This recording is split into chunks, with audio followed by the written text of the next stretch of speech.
Hey everybody, welcome. Today we are going to fabricate an Atlantic farm-raised salmon.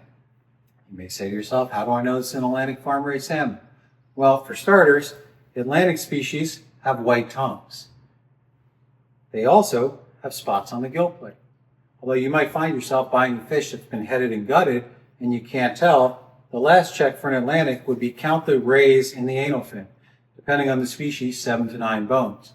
But in addition to that, the Atlantic farm race has dark spots on the gill plate that come across the body, dark spots on a lighter body, and they end before the tail. Very rarely will you see spots in the tail, but occasionally there are a few. You'll notice that the fish has red flesh based on its diet. In the wild, this would eat krill, but back on the salmon farms, these fish are fed a diet of herring, sardines, mackerels, anchovies, and they actually get that orange color from astaxanthin, which is a plant-based derivative. So if you ever cut a farm-raised salmon and you smell butternut squash or pumpkins or carrots, you'll know why. In order to cut this fish, it's soft bones, and we can cut straight through a soft bone, so we use a straight cut technique. I like to recommend using 2 knives in the beginning until you're comfortable with your fillet knife. Fillet knife, very flexible, very bouncy, a little hard for some people to control, whereas a chef knife a little more sturdy. So we'll start with the fillet and end with the chef.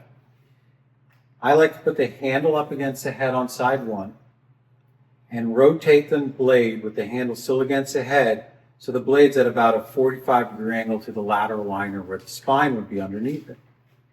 If I lay my blade down at about a 22-degree angle to the fish, I'm tucked under the collarbone.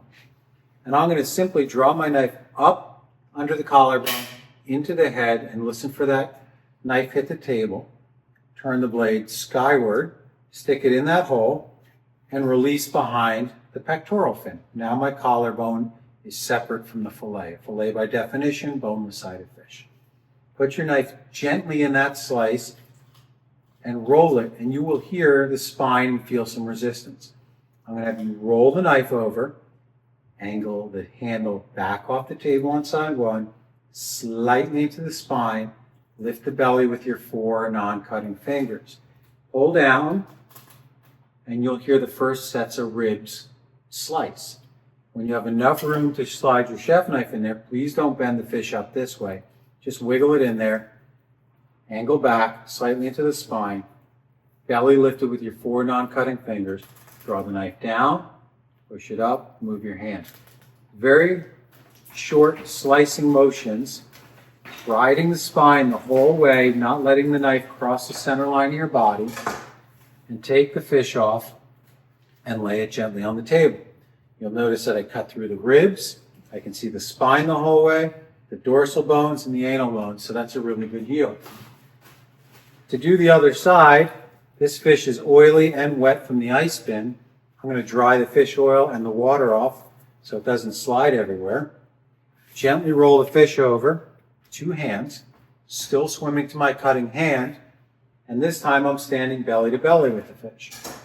On side 2, I'm going to take the knife tip equal with the eyeball, come over the gill plate and collarbone, and now I'm ready to push the knife into the head, swing it around behind the pectoral fin, and release the collarbone from the fillet. On side 2, roll the blade gently so you can feel the spine. Roll it over, tip towards the table. I always say dorsal dollars are gained by tip on the table for side 2. Lift with your thumb this time because 4 fingers is uncomfortable, and push through the first sets of ribs. Once you have enough room for your chef knife, lift this up, tip on the table, and in the short slicing motions, keep bringing the knife towards the tail, and you'll take the fillet off. I have this one swimming away from me, and this one swimming towards me. The frame you can put off to the side. On this one swimming towards me, I like to cut high to low, out to in. I'm going to put my knife flatly on the fish and release the ribs off the fillet towards me, and then remove the ribs off the fillet away from me.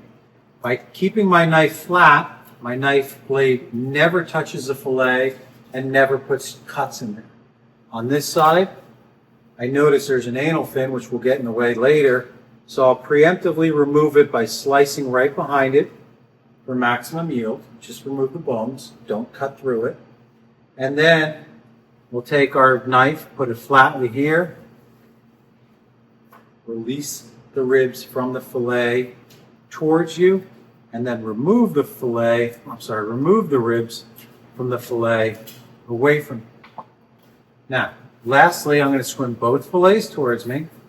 I see some dorsal bones up here and the fin from slicing so closely that I am just going to remove them from the fillet because no one's going to want to eat them. And the last step is having both fillets swim towards me. You'll notice the white spine, the dorsal fin would have been up here. Gently brush back with the heel of your hands and all the pin bones will expose themselves.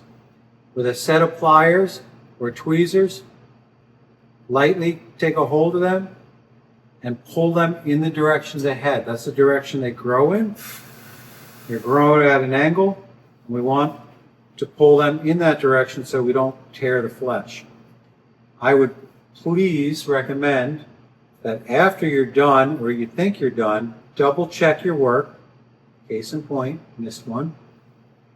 And if you missed one, maybe you missed a second, check again. Here's one, the ribs are gone. And then on the other side, pull, pull, pull. If you use fish tweezers, they're very sharp. You run the risk, if you squeeze too tightly, of cutting through the bones, much like nail clippers. So my recommendation with the fish tweezers is you start off lightly, slide off the bone, and slowly add pressure until you feel exactly how much pressure is needed. Because if you don't, you run the risk of snapping off the bone and half of it's still left behind. Once your bones are out, you put them off to the side and know that these would be called PBO, pin bone out. If you leave the pin bones in, it's pin bone in, or PBI, and slightly less money per pound. With my fillet like this, it's ready to go up to one of the kitchens for use.